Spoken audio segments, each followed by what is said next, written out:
После нескольких попыток успокоить своего ребенка, который безостановочно плакал в течение нескольких дней, эта отчаявшаяся мать решила проверить подгузник.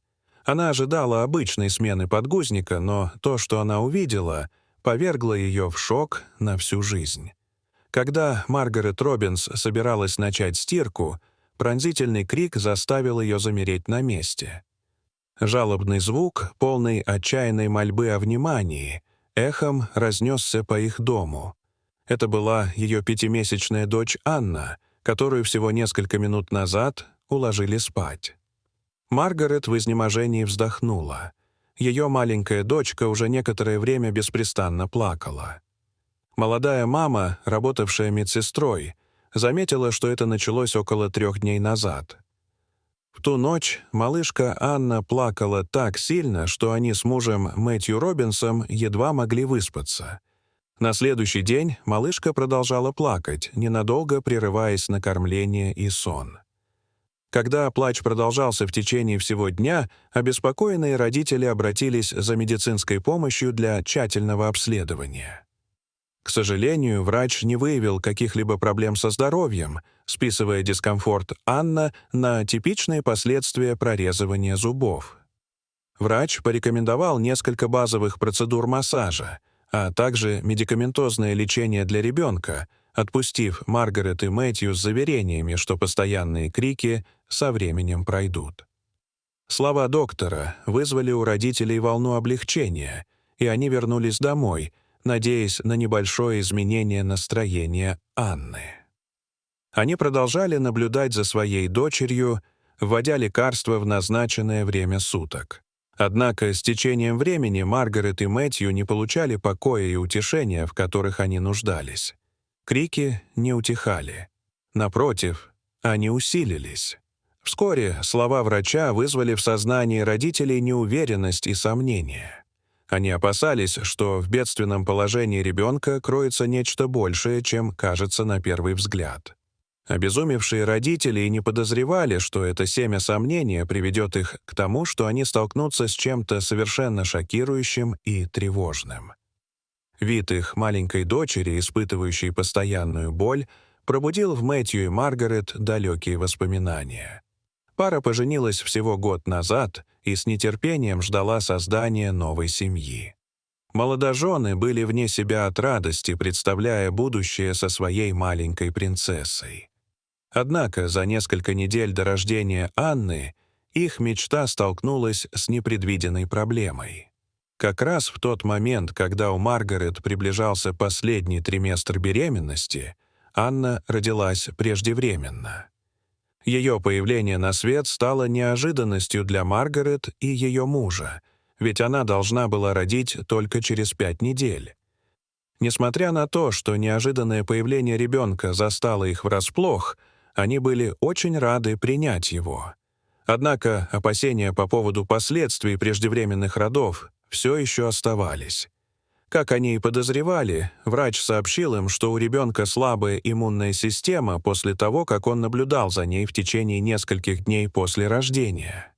Врач строго посоветовал Маргарет и Мэтью проявлять бдительность в отношении гигиены их дочери, предупредив, что даже незначительная простуда может навредить ее здоровью. Он добавил, что нужно регулярно осматривать Анну, подчеркнув необходимость принятия родителями дополнительных мер предосторожности в течение первых 6 месяцев жизни. Сейчас, глядя, как их бедная дочь плакала несколько дней, в головах молодых родителей зазвенели тревожные звоночки. Чутье матери подсказывало, что ее дочь беспокоит что-то еще. В понедельник утром Маргарет готовила Анну к очередному визиту в больницу. Молодая мама планировала отвезти дочь на плановый осмотр и получить консультацию врача, чтобы успокоить ее. После теплой ванны Маргарет собиралась надеть на Анну свежий подгузник, когда заметила кое-что странное. На ворсистой ткани подгузника выделялось маленькое коричневое пятнышко. Маргарет внимательно осмотрела его, недоумевая, как оно туда попало. Ее малышка еще не носила подгузник, так что это за пятно и как оно там появилось? Продолжая рассматривать загадочное пятно, она заметила другие пятна, разбросанные по подгузнику. Она быстро обратила на это внимание Мэтью, спросив, не знает ли он, что это за коричневые пятна. Они вместе исследовали странное вещество, и в их головах роилось множество предположений. Однако, когда до них дошла правда, это обрушилось на них, как тонна кирпичей. Их глаза расширились от ужаса, когда они увидели то, что собирались надеть на свою дочь. Там, в мягкой ткани подгузника Анны, были спрятаны крошечные, острые, как бритва, осколки ржавого металла. Маргарет надеялась, что именно этот подгузник был единственной производственной ошибкой. Однако ее сердце упало, когда она обнаружила больше металла в подгузниках из той же большой упаковки, которой пользовалась Анна. Обезумевшая от горя мать разрыдалась, осознав последствия этого ужасного открытия. У Анны была слабая иммунная система, и поскольку ее тело находилось под воздействием этих ржавых и негигиеничных кусков металла, невозможно было предсказать, как отреагирует на это ее бедная дочь. Маргарет задалась вопросом, как долго маленькая Анна носила эти испорченные подгузники, и в этот момент ее поразило ужасное осознание.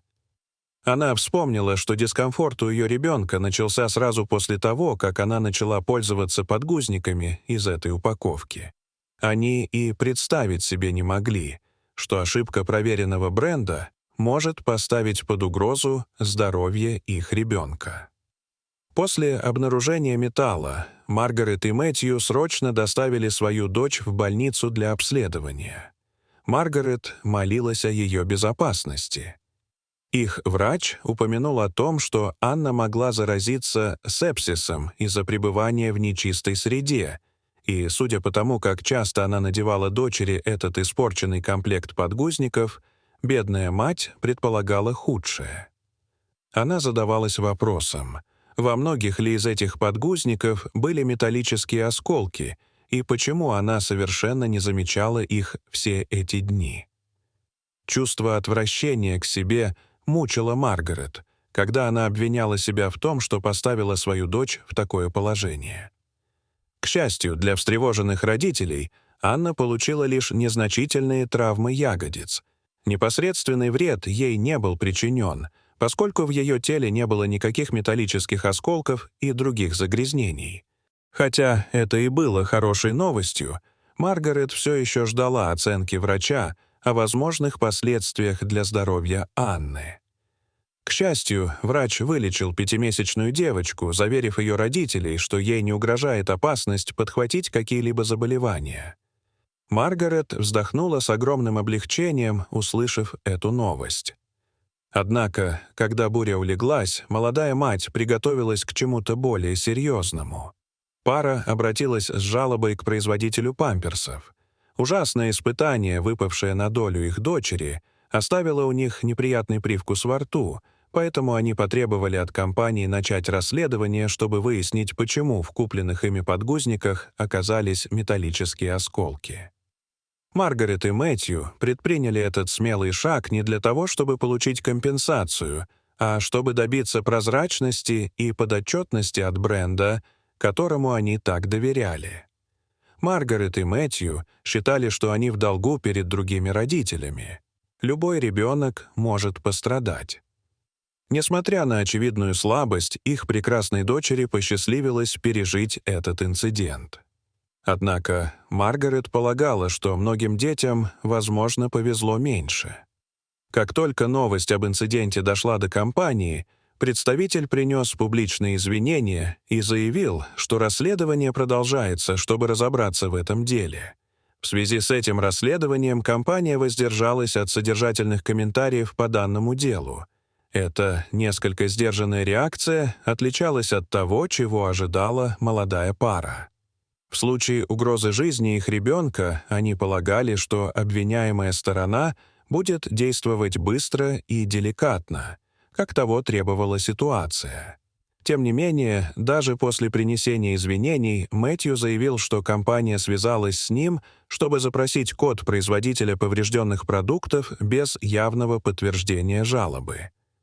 Недовольные вялой реакцией, которую они получали от известных агентств и торговых точек, Маргарет и Мэтью решили привлечь внимание в интернете к тому, как важно, чтобы родители были особенно бдительны в отношении продуктов, которые они используют для своих детей. Многие люди в интернете сочувствовали бедным родителям, выражая свое потрясение случившимся. В одном из комментариев Маргарет и Мэтью наткнулись на две пары родителей, чьи дети на прошлой неделе пострадали от металлических элементов в подгузниках той же компании. Скорость, с которой происходили эти странные происшествия, вызывала тревогу, и в конечном итоге это потребовало от компании привлечения к ответственности. Со временем эта история устарела. Неясно, пошли ли Робинсоны и заинтересованные стороны на уступки за закрытыми дверями. Однако публикации семьи в социальных сетях показывают, что они справились с этим испытанием. Учитывая, что эта семья не занималась длительными судебными тяжбами, демонстрирует их сильную способность исцелять, прощать и двигаться дальше. Все, что имело значение, — это жизнь их драгоценной дочери, и они смогли сохранить ее, быстро проверив в тот роковой день. Дорогие зрители, что бы вы сделали на месте родителей Анны? Расскажите, пожалуйста, в комментариях. А если вам понравилось это видео, то ставьте лайк и подписывайтесь на наш канал. До свидания.